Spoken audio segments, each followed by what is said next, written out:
What's going on, guys and girls? How are you doing today? Single roleplay here once again. Today I want to present you the quick update on the SPECTRE summoner build that I'm using myself for the Betrayal League. The Betrayal League and the build itself shapes up really nicely, and I wanted to explain you what I decided to change once I would be leveling up myself from literally nothing. So first of all, we have a lot of new players out there coming to this league. The Betrayal League has picked far more greater than the previous league, and I get a lot of questions now from the very basic things like what skill gems can you use for leveling, where you get them, how you link them, and all that kind of stuff. I decided I'm gonna increase and enlarge the leveling section of my build guide, so now you can see that you can use explosive trap and put it on the tool link. You can also use arc traps, which I strongly recommend because arc trap is a little stronger than the explosive trap, but at the same time you need free link for the arc to effectively work. At the same time, I also updated zombies to free link, different versions of it, because you can also link summon phantasmal kill not to the zombies but to the traps instead, which is also very nice. I also realized that I will gonna update the 2, 3, and 4 link to skeletons as well, because once you progress you will be dropping some gems and using different gems. Like for example, Minion Damage on the top tier is not as good as multi-strike, malefice, and brutality, so you get dropping Minion Damage for the skeletons entirely. At the same time, I found out that convocation on customer damage taken is far from optimal for the early leveling, because the early delves are very dangerous. At the same time, the specters are really slow without the move speed rings in the early game, and so I recommend you to get 2 convocation gems, 1 for the customer damage taken support for the later mapping, and 1 for the early game, which will be the high level, high cooldown convocation, which will self-cast personally to drag your spectre further to you, to drag all your minions, your zombies.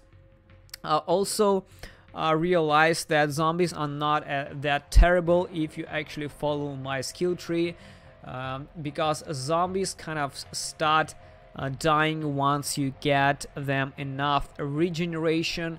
Unfortunately, I'm still using them on 1 link at this point because I don't want to use them forever, but on 1 link, just as mid shields, they can still be used for progressing up till maps. This is where you honestly do not really need them. This is where they will start dying a lot to the elemental damage, but you know, with the amount of regeneration you get on the tree and the gems and all that things, they are quite reliable mid shields, even for the Immortal Syndicate. They kind of stop dying once I got them enough regen. That's about it. So use zombies on 1 link and mid shields if you wish.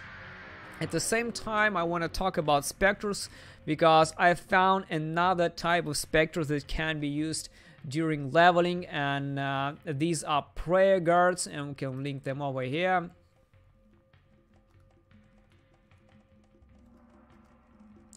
So these are prayer guards. These specters can be found in the Chamber of Innocence in Act 5.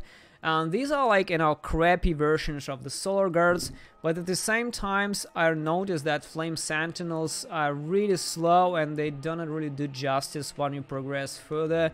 And I've been looking for different variations and stumbled upon these guys, and they actually do much bigger damage than same Flame Sentinels. They shoot less projectiles, they do it slower, but at the same time they deal much more damage than the Sentinels, and they are more effective. So use them.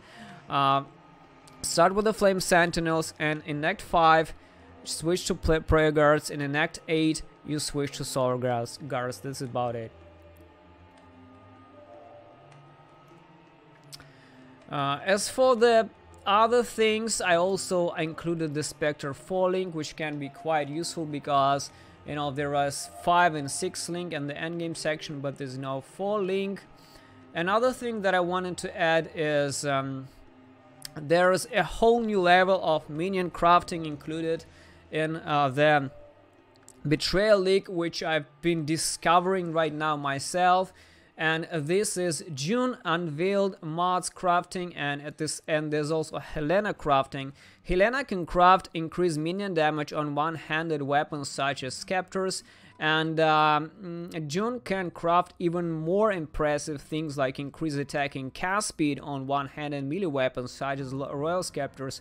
I already exchanged the weapons for this one in the powder building link, guys. These do absolutely crazy things. They increase like they give like 3 more jewels to your specters, which is a lot of damage.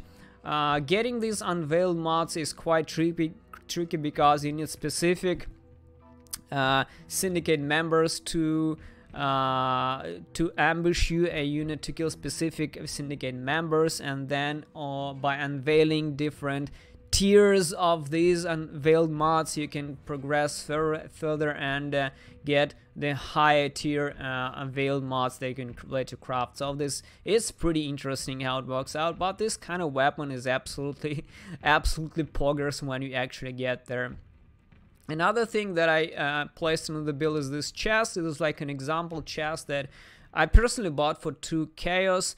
This is very good chest that uses energy shield base, and if you can craft life on this, it will be your end game chest for the build. I also added this chest in for the rich guys section, which is personally the best chest I've seen on PoE trade right now. This is extremely expensive, but if you're swimming in currency, this is the exact chest that I would personally chase in the very end game, and this is what I added to this section as well. I also slightly changed the powder building, guys.